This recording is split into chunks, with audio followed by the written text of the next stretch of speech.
Hello everyone, welcome to your history class. We are doing 7th chapter of 12th history and imperial capital Vijayanagar.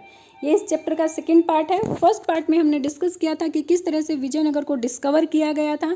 East India company के एक officer Colin McKenzie ने सबसे पहले विजयनगर के र्यून्स को ढूंढा और फिर यहाँ पर इंस्क्रिप्शंस के थ्रू, यहाँ के टेम्पल्स में रहने वाले जो प्रिस्ट थे उनको जो भी नॉलेज थी उसके थ्रू और ट्रैवलर्स के अकाउंट्स को यूज़ करके और यहाँ के जितने भी टेक्स्ट थे जो अलग अलग लैंग्वेजेस में लिखे गए थे उन टेक्स्ट को यूज़ करके ही उन्होंने सभी कॉलिन मैकेंजी और दूसरे आर्कियोलॉजिस्ट ने विजयनगर के बारे में इंफॉर्मेशंस को कलेक्ट किया और इन्हीं इंफॉर्मेशन के बेसिस पर उन्होंने विजयनगर की हिस्ट्री को रिकंस्ट्रक्ट किया था. उसके बाद हमने डिस्कस किया था राय और नायक्स के बारे में. जो विजयनगर के एम्परर्स थे वो अपने आप को राय कहते थे, लाइक हरिहर राय, बुक्का राय, कृष्णदेवा राय, रामा राय. ओके, और जो नायक्स होते थे वो होते थे मिलिट्री कमांडर्स. ओके, उसके बाद हमने डिस्कस किया था कि किस तरह से विजयनगर एम्पायर अपनी पीक पर पहुंचा और फिर उसका डिक्लाइन भी हो गया. पीक पर कब पहुंचा? जब कृष्णदेवा राय का रेन टाइम था, मीन्स जब वो एम्परर थे, जब उनका रूलिंग पीरियड था, उस टाइम पर विजयनगर पूरी तरह से एक्सपेंड हो गया था. उनके टाइम पीरियड को एक्सपेंशन और कोलिडेशन का टाइम पीरियड माना जाता है कि उन्होंने सारे जो आसपास के एरिया थे जिनके साथ कन्फ्लिक्ट या डिस्प्यूट रहता था, जैसे कि सुल्तानास ऑफ दक्कन के सुल्तानास हैं और गोलकोंडा के जो एम्परर्स थे, उन सब के साथ जो डिस्प्यूट रहता था उन सबको जो है उन्होंने डिफीट किया था. डिफीट करने के बाद अपने एरिया को बहुत ज़्यादा एक्सपेंड कर लिया था और उनके टाइम पीरियड पर हालांकि उन्होंने बहुत ज़्यादा एरिया को एक्सपेंड किया, बट इसके साथ साथ जब उनकी मिलिट्री रेडी रहती थी, इसके साथ साथ उनका जो रेन टाइम पीरियड था वो पीरियड जो है पीस का पीरियड भी माना गया है. ओके, विजयनगर जितना फ्लोरिश कृष्णदेवा राय के टाइम पीरियड पर हुआ उतना किसी के टाइम पीरियड पर भी नहीं हुआ था. फिर हमने उसके डिक्लाइन के बारे में डिस्कस किया था. डिक्लाइन का मेन रीज़न था राम राय अगर वो पॉलिसी को यूज़ नहीं करता. कौन सी पॉलिसी यूज़ की थी उसने? साउथ के जितने भी सुल्तानास थे, दक्कन के जितने भी सुल्तानास थे, उन सुल्तानास को वो आपस में फाइट करवा के और उनके एरिया को कॉन्कर करना चाहता था. बट दक्कन के सुल्तानास को उसकी पॉलिसी के बारे में पता चल गया और दक्कन के जितने भी सुल्तानास थे सभी इकट्ठा हुए, मोबिलाइज हुए और मोबिलाइज होकर उन सभी ने विजयनगर के ऊपर अटैक कर दिया और विजयनगर को और रामा राय को जो है हरा दिया था. ओके, हराने के बाद उन्होंने विजयनगर सिटी को बुरी तरह से प्लंडर कर दिया था. सो मेन रीज़न, जो main person who was responsible for the decline of the Vijayanagara, that was Rama Raya. अगर रामा राय वो पॉलिसी यूज़ नहीं करते तो शायद विजयनगर इतने बुरे तरीके से र्यूंध ना होता. सो ये सारी चीज़ें हम डिस्कस कर चुके हैं. आज हम डिस्कस करने वाले हैं विजयनगर सिटी के बारे में. विजयनगर सिटी जो कि विजयनगर एम्पायर की कैपिटल भी थी. तो चलिए स्टार्ट करते हैं. The capital and it's environments. Capital और उसका एनवायरनमेंट, आसपास का एनवायरनमेंट क्या था, इस पार्ट में हम डिस्कस करने वाले हैं. वहाँ का इरिगेशन सिस्टम, वहाँ सिटी में वाटर किस तरह लेकर जाया जाता था, फोर्टिफिकेशंस के बारे में, रोड्स किस तरह से बने हुए थे और अर्बन पीपल कहाँ पर रहते थे, उनके घर किस टाइप के होते थे. ये सारी चीज़ें हम इस पार्ट में डिस्कस करेंगे. Okay, like most capitals, Vijayanagara के भी अपनी फिजिकल लेआउट और जो बिल्डिंग स्टाइल था उसके डिस्टिंक्टिव फीचर्स थे. Finding out about the city, ये विजयनगर का मैप दिया हुआ है जो किसने बनाया था? सबसे पहले कॉलिन मैकेंजी के द्वारा सबसे पहले इस मैप को बनाया गया था. Okay, finding out about the city, city के बारे में फाइंड आउट करना. सिटी के बारे में किस तरह से हमें पता चला वो हमने अपने पिछले पार्ट में भी डिस्कस किया था कि यहाँ पर टेम्पल्स में जो इंस्क्रिप्शंस मिली हैं उनसे हमें बहुत सारी चीज़ों के बारे में पता चला है.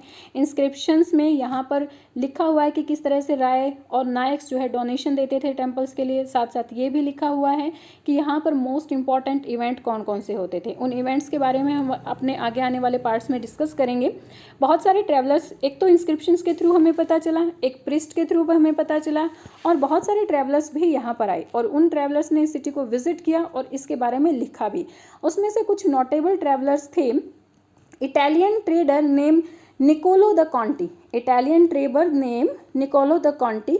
Okay, and an ambassador named Abdul Razzaq sent by the rulers of Persia, merchant name Afanasy Nikitin from Russia. ये सभी जो है 15th सेंचुरी में यहाँ पर आए थे. कब आए थे? 15th सेंचुरी में. इसके बाद भी कुछ ट्रैवलर्स यहाँ पर आए, जैसे कि 15 those were Duarte Barbosa, Domingo Paes and Fernao Nunes. ये सभी जो फर्नाओ न्यूनिस फ्रॉम पुर्तगाल, ये सभी जो है 16th सेंचुरी में यहाँ पर आए थे। अ स्प्रॉवलिंग सिटी, एक बहुत विशाल, एक बहुत दूर दूर तक फैली हुई सिटी। ये एक्सट्रैक्ट जो है कहाँ से लिया हुआ है? डोमिंगो पेस के डिस्क्रिप्शन से लिया हुआ है। डोमिंगो पेस ने जो विजयनगर का डिस्क्रिप्शन लिखा है उससे लिया हुआ है। उन्होंने लिखा है कि इस सिटी का जो साइज़ है मैं उसको यहाँ पर नहीं लिख सकता हूँ, बिकॉज एक जगह पर खड़े होकर मैं इस सिटी को पूरा नहीं देख सकता हूँ। मैं एक हिल पर चढ़ा हुआ हूँ जहाँ से मैं इसके बहुत बड़े पार्ट को देख सकता हूँ, और जितना मुझे पार्ट दिखाई दे रहा है वो एक विशाल साम्राज्य, जो विशाल साम्राज्य रोम है उतना ही बड़ा दिखाई दे रहा है। इसके सभी पार्ट्स को नहीं देखा जा सकता क्योंकि ये जो है अलग अलग हिल्स के बीच में सिचुएटेड है। बट यहाँ से जो मुझे साइड दिखाई दे रही है वो बहुत ज़्यादा ब्यूटीफुल है। बहुत सारे ट्रीज़ के ग्रोव्स यहाँ पर मुझे दिखाई दे रहे हैं, गार्डन और हाउसेस दिखाई दे रहे हैं, वाटर रिजर्वॉयर्स दिखाई दे रही हैं। यहाँ पर जो किंग का पैलेस है, किंग के पैलेस के पास जो पाम ग्रोव हैं और दूसरे जो ट्री फ्रूट देने वाले ट्रीज़ हैं वो सारी की सारी चीज़ें मुझे यहाँ से दिखाई दे रही हैं। बट फिर भी वो क्या कहते हैं कि मैं सिटी के बारे में पूरा का पूरा यहाँ से नहीं लिख सकता हूँ। नेक्स्ट हम डिस्कस करेंगे अभी वाटर रिसोर्सेज के बारे में कि किस तरह से वाटर को लाया जाता था। जो मोस्ट डिस्टिंक्टिव फीचर है विजयनगर के लोकेशन के बारे में वो ये है कि वो जो है तुंगभद्रा रिवर के नेचुरल बेसिन पर सिचुएटेड था। नेचुरल बेसिन पर सिचुएटेड था जो कि नॉर्थ ईस्टली डायरेक्शन में फ्लो करता था। इसके चारों तरफ ग्रेनाइट की हिल्स थी। किसकी हिल थी? ग्रेनाइट की हिल फैली हुई थी जो सिटी के चारों तरफ एक बाउंड्री टाइप ही बनाती थी। बहुत सारी स्ट्रीम्स इन हिल्स में से फ्लो होकर आती थी और रिवर में मिल जाती थी। ओके, ये जो यहाँ पर सभी जो जितने भी स्ट्रीम्स थे इन सब के साथ साथ क्या बनाए गए थे? बांध बनाए गए थे, और इन बांधों पर जो है रिजर्वॉयर बनाए गए थे, वाटर रिजर्वॉयर बनाए गए थे। क्योंकि ये जो एरिया था ये जो है मोस्ट एरिड जोन था, पेनिनसुला का मोस्ट एरिड जोन, यानी कि यहाँ पर वाटर नहीं था और वाटर की कमी को पूरा करने के लिए यहाँ पर वाटर रिजर्वॉयर बनाए गए थे इन स्ट्रीम से आने वाले पानी के थ्रू। और ये जो रिजर्वॉयर थे इसमें सिटीज, इसके थ्रू जो है सिटी में वाटर लेकर जाया जाता था। इरिगेशन के लिए वाटर यूज़ किया जाता था। यहाँ पर रेन वाटर को कलेक्ट करने के लिए भी रिजर्वॉयर बनाए गए थे। और सबसे जो मोस्ट इम्पॉर्टेंट टैंक यहाँ पर बनाया गया था वो था कलमपुरम टैंक। कौन सा टैंक था? कलमपुरम टैंक था। कलमपुरम टैंक सिर्फ इरिगेटेड फील्ड्स को ही इरिगेट नहीं करता था, बल्कि इसके थ्रू एक चैनल, एक नाली से निकाली गई थी जो कहाँ पर जाती थी? रॉयल सेंटर पे जाती थी, यानी कि राजा के महल की तरफ जाती थी। सो कलमपुरम टैंक से जो है वाटर जाता था राजा के महल तक। एक और यहाँ पर मोस्ट प्रोमिनेंट वाटर वर्क किया गया था वो था हिरिया कैनाल, जो कि विजयनगर के रून्स में दिखाई दिया है। ये कैनाल जो है तुंगभद्रा बेसिन के डैम पर ही बनाया गया था। ये कैनाल यहाँ इस तरह से होता था कि लाइक ये अर्बन कोर है, मतलब जहाँ पर लोग रहते हैं। ये सेक्टर्ड एरिया है। सेक्टर्ड एरिया मतलब जहाँ पर टेम्पल्स, मॉस्क वगैरह थे, ठीक है। और ये जो बीच का एरिया होता था यहाँ पर एग्रीकल्चर की जाती थी। ओके, सो हिरिया कैनाल जो कि तुंगभद्रा रिवर के डैम पर बनाई गई थी, हिरिया कैनाल से वाटर जो है यहाँ पर लाया जाता था इस एरिया के लिए, इस एरिया को इरिगेट करने के लिए, ठीक है। सो यहाँ से ये वाटर लेकर आया जाता था। और ये जो कैनाल है वो किसके द्वारा बनाई गई थी? The rulers of the Sangam dynasty. Okay, इस तरह से पानी लेकर आया जाता था। नेक्स्ट है फोर्टिफिकेशन एंड द रोड्स। हमने जितने भी किंग्स के बारे में पढ़ा है अपनी हिस्ट्री में, जितने भी किंग्स के बारे में हमने पढ़ा है, हमने क्या देखा है कि सभी किंग्स अपने एम्पायर को क्या करते थे? फोर्टिफाइड करते थे ताकि एनिमीज उनके ऊपर अटैक ना कर पाए। इसी तरह से विजयनगर को भी फोर्टिफाइड किया गया था, बट उसकी फोर्टिफिकेशन का एक डिस्टिंक्टिव फीचर था, बहुत ही यूनिक वे में की गई थी। Okay, so before examining the different parts of the city, we detail let us look at the enclosed dam of all. Before examine the different part of the city, city के different parts को देखने से पहले हम उसके enclosures को देखेंगे, मतलब किस तरह से फोर्टिफाइड किया गया था उसको देखेंगे। अब्दुल रज़ाक जो कि पर्सिया के रूलर के द्वारा भेजे गए एक एम्बेसडर थे, जब यहाँ पर उन्होंने फोर्टिफिकेशन को देखा तो इस फोर्टिफिकेशन को देखकर वो बहुत ज़्यादा इम्प्रेस हुए थे। उन्होंने इस फोर्टिफिकेशन की 7 लाइन्स बताई हैं। How many lines? जैसे कि ये बाहर वाली लाइन होगी, फिर इसके अंदर एक और, फिर एक और, फिर एक और, फिर एक और, फिर एक और, इस तरह से उन्होंने फोर्टिफिकेशन की 7 लाइन बताई है। उन्होंने बताया कि जो सबसे पहली लाइन है वो हिल्स के चारों तरफ बनी हुई है। जैसे कि ये हिल्स हैं, सो इस तरह से हिल्स के चारों तरफ ये 7th वाली जो लाइन है वो बनी हुई है। यहाँ पर ये क्यों बनाई गई है, ताकि जो बाहर दूसरे एनिमीज़ हैं जैसे कि दक्कन के सुल्तानास आते थे, अटैक करते थे, वो एनिमीज़ इवन हिल्स वाले एरिया पर भी ना पहुँच पाए, इसीलिए ये बनाई गई थी। ओके, और इस वॉल को बनाने के लिए किसी मॉर्टर या किसी मसाले या सीमेंट का यूज़ नहीं किया गया था, बल्कि जो पत्थर थे उनको ब्लॉक्स के रूप में यूज़ किया गया था। जैसे ये पत्थर होते थे, मतलब रेक्टेंगुलर शेप के पत्थर, बड़े बड़े पत्थरों का यूज़ किया जाता था फोर्टिफिकेशन के लिए, इनको इस तरह से लगाया जाता था। Wait I am showing you, इस तरह से इनको लगाया जाता था।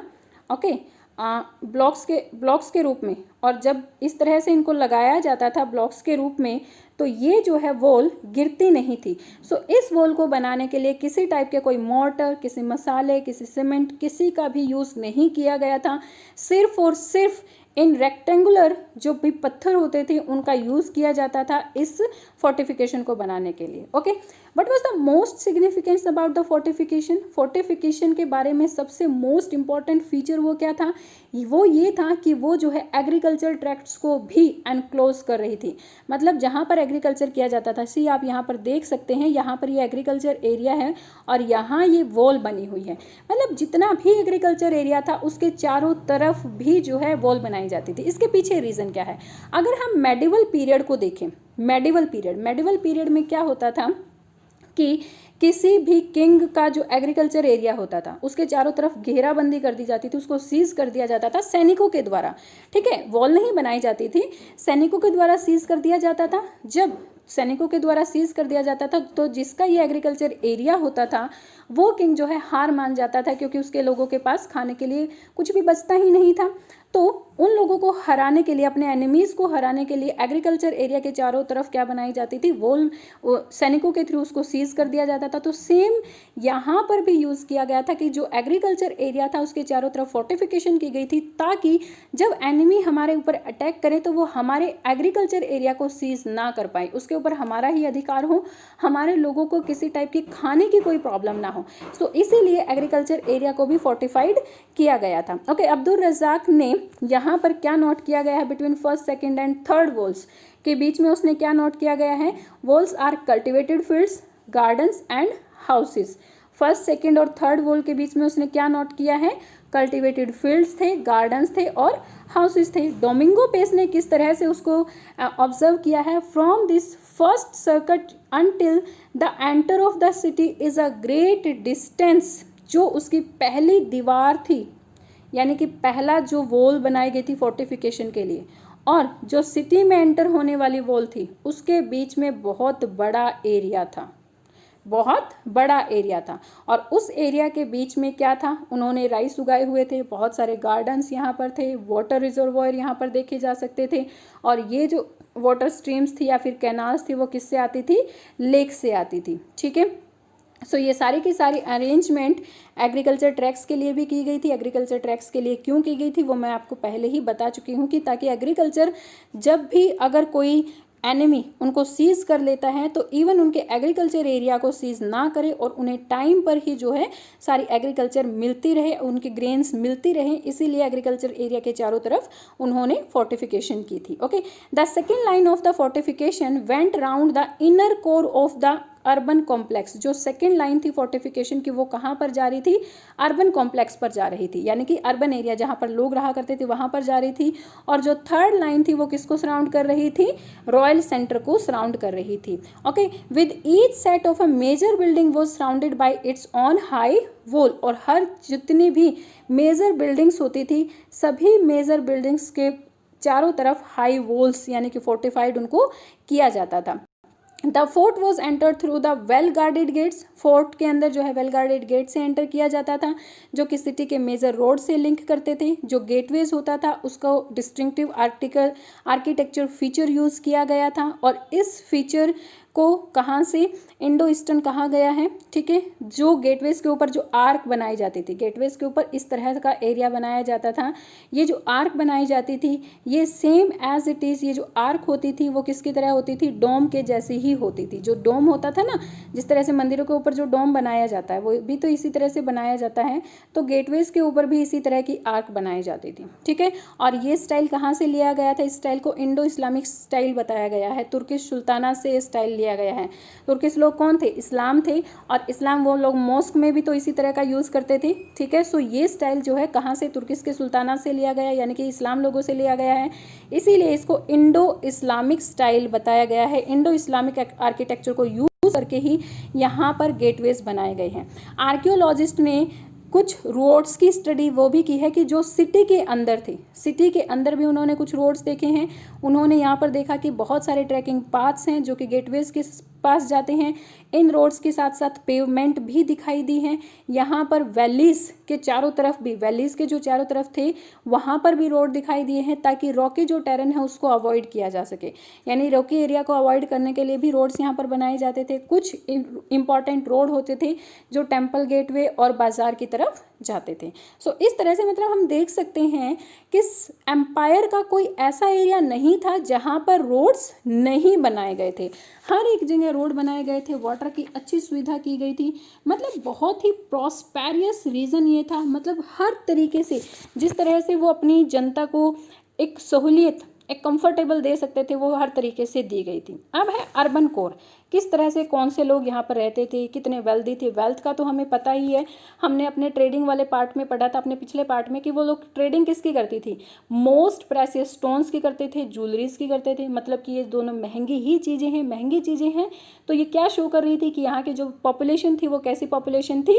वेल्दी पॉपुलेशन थी। वेल्दी पॉपुलेशन होने के पीछे रीज़न था कि यहाँ का जो एग्रीकल्चर एरिया था वो बहुत ज़्यादा फर्टाइल था। जहाँ पर फर्टाइल नहीं था वहाँ पर कैनाल्स को लाया गया था। जैसे अभी हमने पढ़ा ना, सेंटर कोर, अर्बन कोर के बीच में और टेम्पल्स के बीच में जो एरिया था वो एरिड एरिया था, एरिड एरिया था। तो वहाँ पर हरिया कैनाल्स से वाटर लाया गया था ताकि वहाँ पर इरिगेशन को अच्छे से किया जा सके। So urban core, moving along the roads leading to the urban core. अगर हम रोड से जाते हुए अर्बन कोर की तरफ जाते हैं तो हम मोस्टली जो आर्कियोलॉजिस्ट हैं उन्होंने एविडेंस पाए हैं कि यहाँ पर ऑर्डिनरी लोगों के हाउसेस हैं। मतलब रोड के पास पास किन लोगों के हाउस हैं? ऑर्डिनरी लोगों के हाउस हैं। Okay, archaeologist have find here, यहाँ पर चीनी मिट्टी का कुछ सामान भी मिला है। चीनी मिट्टी का सामान होने का मतलब क्या है? चीनी मिट्टी आप सभी को पता है कि बहुत ज़्यादा महंगी आती है। इट मीन्स ये जो एरिया था ये किसका था? रिच ट्रेडर्स के द्वारा ये एरिया ऑक्यूपाई किया गया है। यहाँ पर कुछ एरिया पर हमें जो है मुस्लिम रेजिडेंट्स के क्वार्टर्स भी मिले हैं। मुस्लिम रेजिडेंट्स के क्वार्टर्स का कैसे पता लगा? यहाँ पर टॉम्स और मॉस्क पाए गए हैं। ओके, हालांकि जो टॉम्स, मॉस्क और जो टेम्पल्स के मंडप्स बनाए जाते थे उनका सेम फीचर होता था, यही वाला फीचर यूज़ किया जाता था। क्योंकि मॉस्क में भी आपने देखा होगा ऊपर ये ऐसे आर्क बनी हुई होती है। तो टॉम्स में, मॉस्क में, टेम्पल्स में, यहाँ के गेटवेज पर सभी पर यही फीचर बनाया जाता था। हालांकि आर्किटेक्चर फीचर सेम था सबका, बट यहाँ पर कुछ मॉस्क मिली हैं तो हमें पता चलता है कि यहाँ पर मुस्लिम लोग भी रहा करते थे। This is how the 16th century Portuguese traveller Barbosa describe the house of the ordinary people. Barbosa ने किस तरह से, पुर्तगीज ट्रेवलर बरबोसा ने किस तरह से यहाँ पर ऑर्डिनरी लोगों के हाउस को उसने डिस्क्राइब किया है। उसने बताया है कि जो ऑर्डिनरी लोगों के हाउसेस थे वो थेस्ट, यानी कि झोपड़ी होती थी। लेकिन ये झोपड़ी जो है इतनी कच्ची नहीं होती थी, उसको बहुत अरेंज्ड वे से बनाया जाता था और बहुत ही अच्छी होती थी। In long streets with many open places, और लॉन्ग स्ट्रीट्स में बहुत सारे ओपन प्लेसेस मिले हैं। इस तरह से प्लेसेस, ये ओपन प्लेसेस हैं। जो लंबी गलियां थी ना वहाँ पर इस टाइप के ओपन प्लेसेस मिले हैं। ओके, फील्ड का सर्वे करने के बाद, यानी कि पूरा का पूरा जो विजयनगर का फील्ड था, एरिया था, उसका पूरा सर्वे करने के बाद यहाँ पर देखा गया कि यहाँ पर बहुत सारे छोटे छोटे श्राइन्स और टेम्पल्स भी थे। वो क्या इंडिकेट कर रहे हैं कि यहाँ पर वैरायटीज़ ऑफ कल्ट्स, यानी कि अलग अलग धर्मों को, अलग अलग जातियों के और क्रीड्स के लोग रहते थे, डिफरेंट कम्युनिटीज़ को मानने वाले लोग यहाँ पर रहते थे। और सर्वे से ये भी पता चला कि यहाँ पर बहुत सारे wells, rain water tanks as well as temple tanks भी यहाँ पर थे, ताकि जिससे ऑर्डिनरी ड्वेलर्स जो यहाँ पर थे, ड्वेलर्स क्या होते हैं? एक प्लेस पर रहने वाले लोग, जो ऑर्डिनरी टाउन ड्वेलर्स हैं उनके वाटर की नीड को पूरा किया जा सके। इसीलिए यहाँ पर जगह जगह पर बहुत सारे वॉल्स, रेन वाटर टैंक्स और उसके साथ साथ टेम्पल टैंक्स भी मिले हैं। टेम्पल्स में भी टैंक्स मिले हैं ताकि टेम्पल में जो लोग रहते हैं या फिर टेम्पल में जो लोग वर्शिप करने के लिए आते थे, अगर उनको पानी की नीड है तो वहीं से उस पानी को पूरा किया जा सके। ओके, सो ये था विजयनगर सिटी के बारे में। आज हम यहीं तक डिस्कस करने वाले हैं। Next part will discuss in next video. tell me about my videos. Are you getting all the things or not? Tell me these things in comment section. Like and share my videos and subscribe my channel for new updates. Thank you. Bye bye. Keep learning.